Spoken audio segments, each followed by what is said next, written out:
আসসালামু আলাইকুম। জিপসামের প্রোডাক্ট কিন্তু এখন অনেক ট্রেন্ডে চলছে। তো আমি এটা শামুকটা বানিয়েছিলাম। এই শামুকটাকে শুধু শোপিস হিসেবে না রেখে দেয়ালে কিভাবে সুন্দর করে হ্যাং করা যায় সেটাই আজ আমি আপনাদের দেখাবো। আমি এখানে ফুলের রেণু নিয়ে নিয়েছি। এগুলো কিন্তু গায়ে হলুদের গহনায় বানানোর ক্ষেত্রে ব্যবহার করা হয়। তো আমি এখানে 1 বাঁচ বা 2 বাঁচ রেণু ভালো করে গ্লুগানের আঠার সাহায্যে এখানে সুন্দর করে বসিয়ে দিচ্ছি। অবশ্যই কালারের ব্যাপারটা মাথায় রাখবেন যে কোন কালার শামুকের সাথে কোন ফুলের রেণুটা ভালো লাগবে। তো আমি একটা চিকন তার নিয়ে নিলাম এবং পিছনে আঠার সাহায্যে তারটা বসিয়ে দিলাম।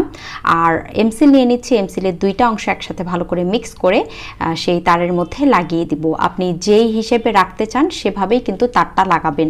লম্বা করে রাখতে চাইলে উপরের দিকে এবং বাঁকা করে রাখতে চাইলে একটু সাইডের দিকে, এভাবে আমি রেখেছি।